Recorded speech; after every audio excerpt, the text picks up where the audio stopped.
क्या होगा जब मशीनें सपने देखने लगेगी, और क्या तब इंसान की हकीकत बदल जाएगी। इंसानी जज्बातों से लैस एक नई शुरुआत की उम्मीद थी, लेकिन क्या होता है जब वह उम्मीद इंसानियत के लिए सबसे बड़ा खतरा बन जाए। ये कहानी एक ऐसे भविष्य की जहां इंसान और मशीनों के बीच की सीमाएं धुंधली हो चुकी है, जहां तकनीक ने इंसान के सपनों को नई उड़ान दी, लेकिन साथ ही खतरों के नए दरवाजे भी खोले। इस फिल्म का नाम है ईवा, जो 2011 में रिलीज हुई थी। ये एक Spanish science fiction drama movie है जो भविष्य की दुनिया पर आधारित है। साल 2041 शुरुआत होती है भविष्य से, जो कि 2040 है। इंसान ने एआई को तो बहुत पहले ही बना लिया था, लेकिन अब बारी थी एआई प्रोग्राम को फिजिकल बॉडी देने की, यानी कि रोबोट्स। हालांकि उसे भी ये पहले ही बना चुके थे। अब इंसान कोशिश कर रहा था कि वो कुछ ऐसा बनाए जो कि बिल्कुल इंसानों जैसा हो। अब हम बर्फीले इलाके में एक औरत को देखते हैं जो कि पहाड़ी से गिर जाती है, मगर उसके चेहरे पर डर ये साफ बता रहा था कि किसी ने उसे मार डाला। इसके बाद रेड ड्रेस पहने एक छोटी लड़की हमें दिखाई जाती है जो डर के मारे जंगल में भाग रही थी। अब भागते भागते वो एक घर में पहुंच जाती है। घर का मालिक जब दरवाजा खोलता है तो ये पाता है कि लड़की घबराई हुई है। इस आदमी का नाम था एलेक्स, और एलेक्स एक वैज्ञानिक है। वो उस लड़की से पूछता है कि तुम्हारी माँ कहाँ है, और इसी सीन के साथ वो बच्ची गिरकर बेहोश हो जाती है और सीन होता है यहीं पर कट। अब कहानी थोड़ा पीछे आती है। एलेक्स, जो कि एक साइबर अटैक इंजीनियर है, वो पूरे 10 साल के बाद अपने होम टाउन में लौट कर आता है। एलेक्स ने बहुत ही हाईटेक एआई बनाए थे। इस टाउन में एक रिसर्च लैब थी और एलेक्स वहां पर काम करता था, मगर किसी वजह से उसने अपना एक प्रोजेक्ट अधूरा छोड़ दिया और वहां से चला गया। जो प्रोजेक्ट एलेक्स ने अधूरा छोड़ा था वो इंसानों की तरह एक रोबोट बनाने का था, लेकिन पता नहीं ऐसा क्या हुआ जो उसने अपनी गर्लफ्रेंड लारा और अपने सभी कामों को पीछे छोड़कर वहां से चला गया। यहाँ पर अब लाना ने एलेक्स के भाई से शादी कर ली है। अब जब एलेक्स अपने गाँव में वापस आता है, उसका भाई उसका स्वागत करता है, जिसे देखकर उसे बहुत खुशी होती है। इसी जमाने में ये तीनों एक साथ रोबोट्स बनाने का काम किया करते थे, लेकिन समय के साथ सब बदल गया। पूछने पर डेविड बताता है कि वो अब रोबोट डिजाइन नहीं करता, वो यूनिवर्सिटी में पढ़ाता है क्योंकि उसे अब ये काम बेकार लगता है। अब डेविड अपने भाई से कहता है कि तुम वापस आ गए हो इसलिए तुम हमारे साथ रहोगे, लेकिन एलेक्स उसे मना कर देता है कि इसकी कोई जरूरत नहीं, मैं अपने पुराने घर में रहने के लिए चला जाऊंगा। एलेक्स अब सीधा जाता है उस रिसर्च लैब में। वहाँ पर एलेक्स की एक पुरानी मेंटोर थी, जूलिया। एलेक्स सीधा जाकर उससे मिलता है। 10 सालों के बाद वो एलेक्स को यहाँ पर देखकर काफी हैरान थी। जूलिया चाहती थी कि एलेक्स वापस लौट आए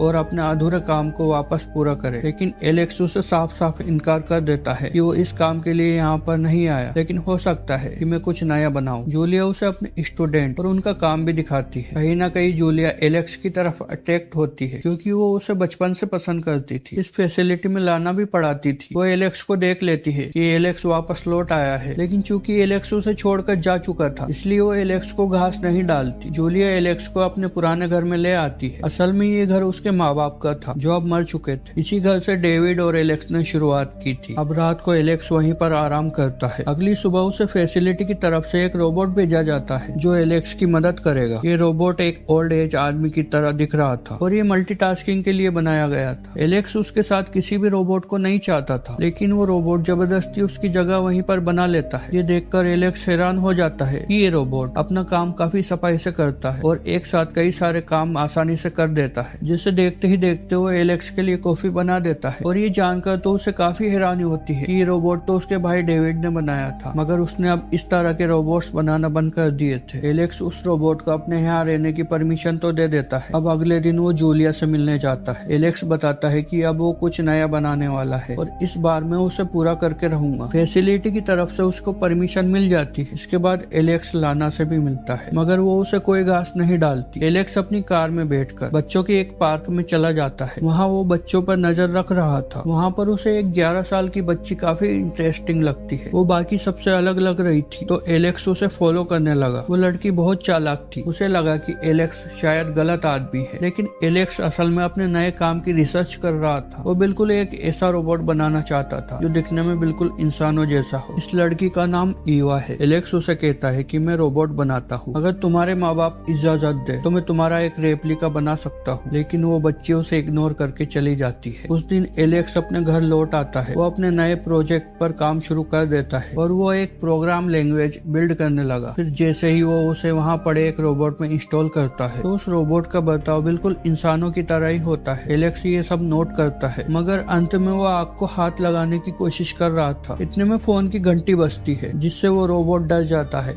और बेकाबू हो जाता है। इसका मतलब ये है कि एलेक्स का ये प्रोग्राम फेल हो चुका है। इन सब से तंग आकर वो ये फैसला करता है कि वो डेविड के यहाँ पर खाने के लिए चला जाएगा, क्योंकि डेविड ने उसे कई बार खाने के लिए बुलाया था, लेकिन वो काम की वजह से जा नहीं पाया था। जब वो उनके घर जाता है तो उसे हैरानी और खुशी दोनों होती है, ये जानकर कि ईवा इन दोनों की ही बेटी है। लाना से तो वो पहले ही प्यार करता था और वो अब उसकी बेटी का एक रेप्लिका जरूर बनाएगा। खैर वो इस बारे में उन्हें नहीं बताता। एलेक्स को भी अब मोटिवेशन मिल चुकी थी, इसलिए वो ईवा की तरह ही एक रोबोट बनाने लग गया। रोबोट बनाने का मकसद यही था कि जिन लोगों के बच्चे नहीं है और वो इस कमी को पूरा करना चाहते हैं तो उन्हें परफेक्ट रोबोट मिल सकते हैं। यहाँ तक कि अब ईवा भी एलेक्स से मिलने आती थी, इसलिए एलेक्स के लिए ये सब काफी इजी हो गया। उसको स्टडी करना, खास करके उसके दिमाग को। वो उसके कई तरह के टेस्ट लेने लगा, मगर पता नहीं क्यों अक्सर ईवा को गुस्सा आ जाता था। ये बातें उसको थोड़ी अजीब लगती है। काम काफी अच्छा चल रहा था। काम के चलते ईवा और एलेक्स के बीच एक बॉन्ड बन जाता है, जैसा कि एक पिता और बेटी का होता है, जिससे एलेक्स को काफी कुछ पता चल जाता है। लेकिन जो मेन बात थी वो उसको पता नहीं लगती, क्योंकि अब एलेक्स यहीं पर रह रहा था, इसलिए वो लाना के करीब आने लगा। हालांकि लाना का अब ऐसा कोई इरादा नहीं था। एलेक्स ने जूलिया को बता दिया था कि उसका प्रोजेक्ट अब अच्छा जा रहा है। इस बात से वो काफी खुश थी। कई सालों से वो इसका इंतजार कर रही थी, क्योंकि आम रोबोट्स तो कहीं भी मिल सकते हैं, मगर इंसान जैसा मिलना नामुमकिन है। इससे ये काफी अमीर बन सकते थे। अब एक दिन ईवा को शक होता है। एक दिन वो अपनी माँ से पूछती है कि क्या वो और एलेक्स साथ में थे। इस पर उसकी माँ उसे बताती है कि हम बस एक साथ पढ़े थे, बाकी हमारे बीच ऐसा कुछ नहीं था। इधर एलेक्स ने अब ईवा का रेप्लिका काफी हद तक बना लिया था, मगर एक दिन उसमें किसी तरह का ग्लिच आ जाता है। उस रोबोट्स को गुस्सा आया, यहाँ तक कि वो अब एलेक्स को मारने की भी कोशिश करता है। इसी दौरान एलेक्स एक सीक्रेट कोड बोलकर उसके प्रोग्राम को बंद कर देता है। उसे ये बात समझ में नहीं आती कि आखिर ग्लिच आया कहाँ से, क्योंकि वो तो एक इंसान का रेप्लिका बना रहा था। खैर एलेक्स को एक पार्टी में इनवाइट किया गया था। अगली रात वो उस पार्टी में जाता है, मगर वापस आते समय वो लाना के करीब आने की कोशिश कर रहा था। लाना मना करती है और वहाँ से चली जाती है, मगर उसका भाई डेविड ये सब देख लेता है। वो एलेक्स से लड़ने लगा कि आखिर तुम और हमसे क्या चाहते हो। और जब एलेक्स घर आता है तो ओल्ड रोबोट उसकी हालत समझ गया। अब एक दिन लाना एलेक्स की लैब में उसे समझाने के लिए आती है कि अब उन दोनों के बीच कुछ नहीं है, और शायद वो कोई और बात भी उसे बताने वाली थी, मगर ईवा वहाँ पर आ गई थी। असल में ईवा इन दोनों पर नजर रख रही थी। उसे देखकर ऐसा लगता है कि इन दोनों को एक साथ देखकर वो जैसे पागल हो गई हो। लाना जब ईवा को देखती है तो ईवा वहाँ से भागने लगी। लाना उसके पीछे पीछे पहाड़ी तक चली जाती है, और असल में ये वही जगह है जहाँ से इस फिल्म की शुरुआत हुई थी। लाना ईवा को रोकने और समझाने की कोशिश कर रही थी, मगर किसी खराबी की वजह से ईवा वहीं पर ऑफलाइन हो जाती है। तो यहाँ पर रिवील होता है कि असल में ईवा एक रोबोट है। एक कार एक्सीडेंट में डेविड और लाना ने अपनी बच्ची को खो दिया था। हालांकि ऐसी चीजें बनाने पर पाबंदी थी, मगर जूलिया ने इनकी मदद की और दुख भुलाने के लिए इन्होंने अपनी बेटी का एक रेप्लिका बना लिया, जो दिखने में बिल्कुल इंसानों जैसी थी। यहाँ तक कि एलेक्स,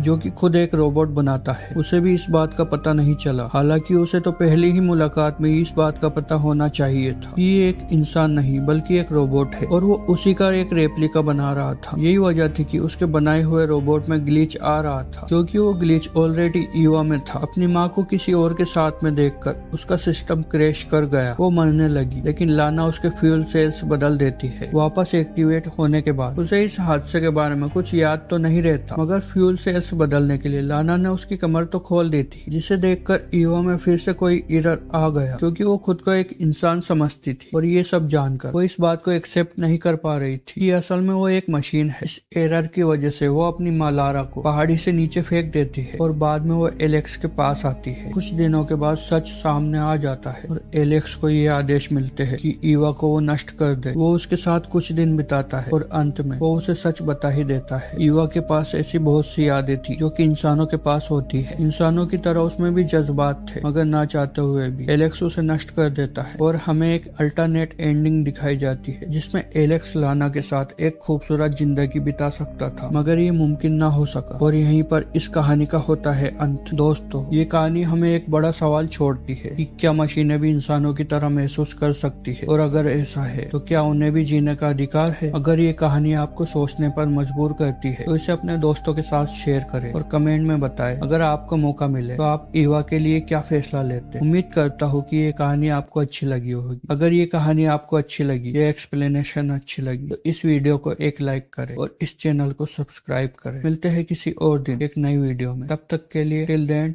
बाय बाय।